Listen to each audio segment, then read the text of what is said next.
This video is the second in a series I'm doing on light bread in relation to the Appalachian Foodways. If you missed that first video, I'll link to it so you can go back and watch it. And in it, we really talk about why it's called light bread, about the most traditional bread in Appalachia, which is definitely cornbread.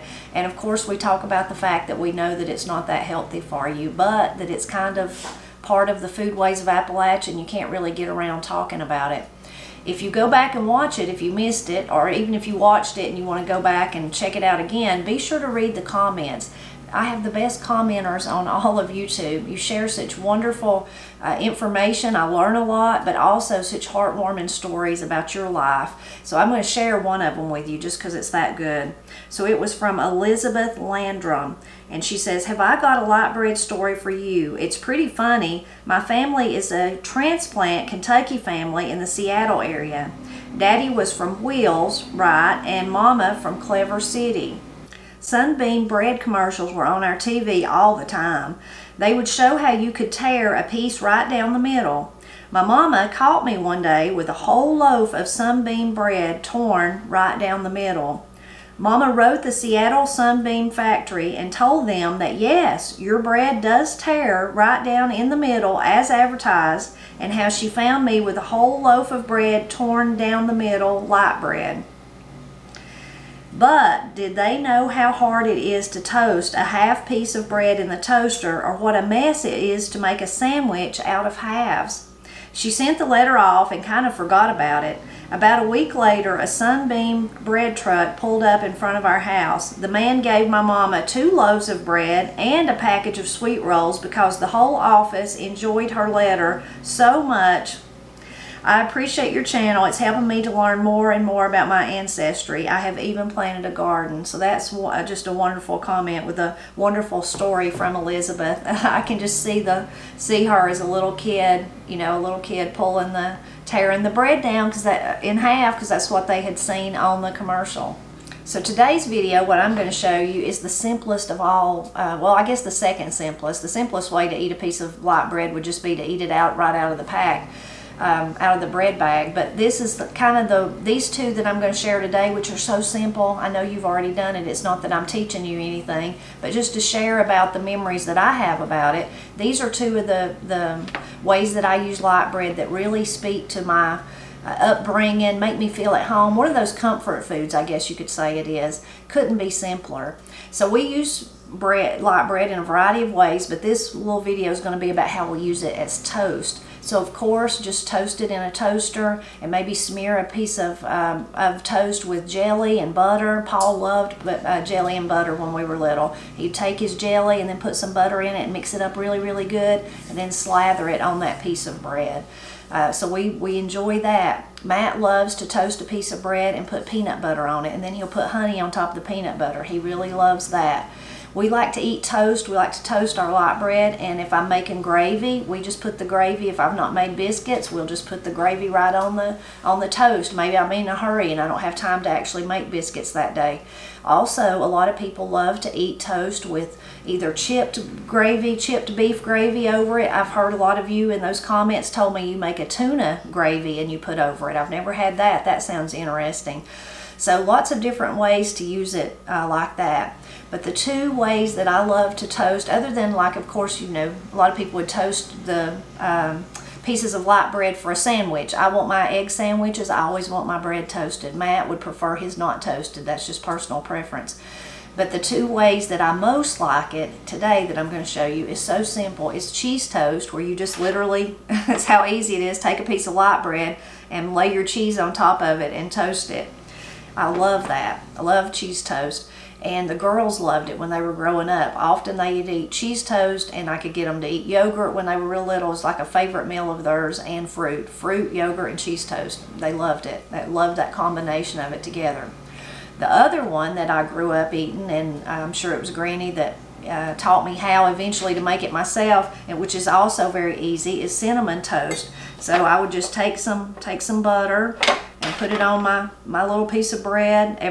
It's funny, as you make it, maybe you don't like as much butter. Granny liked lots of butter, and I don't like as much as what she made me when she was little. So once she taught me to make it for myself and I could use the oven, then I realized I didn't like that much butter. Then you just sprinkle a little sugar over it, and then cinnamon. So put you some cinnamon. So then of course you would put this either in your toaster oven, in the oven on broil, and then you would cook it to your desired doneness.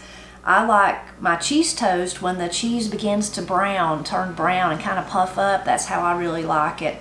The cinnamon toast, I just like for it to be evenly toasted. Those are all, it's so funny when you think about it, how we have these preferences. Katie, when she makes cheese toast, she will almost burn the cheese. She likes it that brown. I just kind of like it where it's beginning to get brown.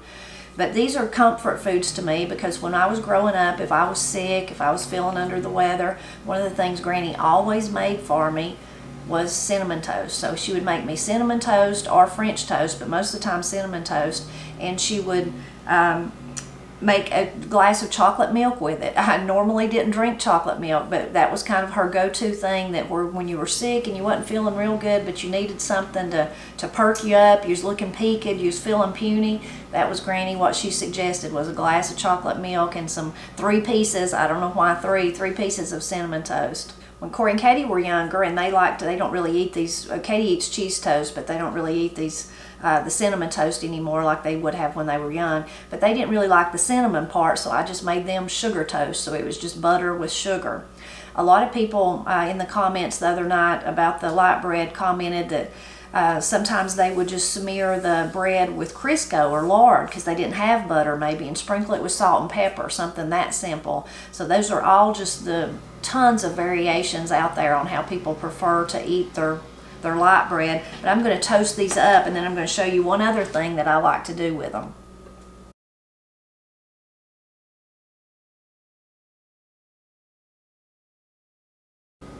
So I just got my toast out of the oven. So you can see on my cheese toast how I've just let it get brown around the edges. If Katie was making this, the whole thing would be brown. That's how she likes it. And then you can see my cinnamon toast.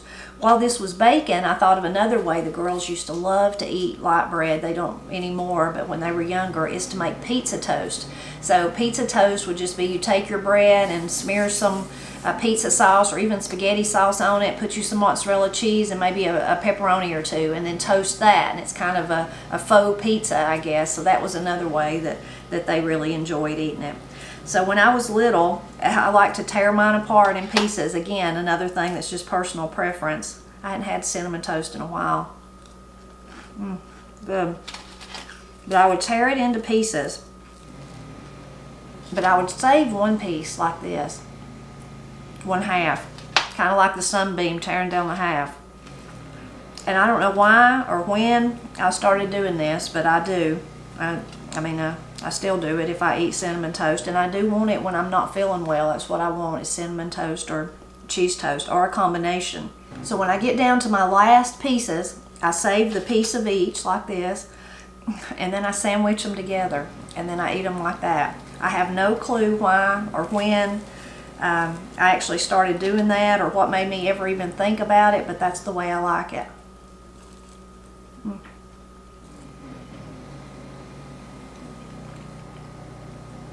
The cheese really plays well with the sugar and the cinnamon, but mostly it's just a taste of childhood. It takes me right back to being at Granny and Pap's. Really good. So I hope that you enjoyed seeing how my favorite way to toast light bread is. I hope you'll leave a comment like those wonderful comments in that other video, and share your methods of making cinnamon toast or sugar toast or cheese toast. Sometimes Pap would make, he liked cheese toast a lot, and he would make them, but when we were growing up, if he made them, he would ask us, do you want a lid on it? So he would toast this piece of cheese, you know, the bread with the cheese, but he would toast another piece of bread right beside it, and then put the lid on it, was just putting the other piece of toast on top of it and making like a cheese sandwich. So he would ask us, do you want the lid on it? Was his way of saying that. Another way is very common, you'll hear people talk about eating toast, light bread. I don't do this, but it's to dip it in either coffee or milk. either one of those. That gets off into the realm of what we call soaky. I need to do a whole video about that, which is used, people made soaky with, sometimes with saltine crackers, sometimes with bread, and sometimes with biscuits, but we'll save all that for another video. So please leave a comment and let me know your favorite ways to use light bread as toast, and then also be on the lookout for the next video in this series where I talk about how we use light bread in the mountains of Appalachia.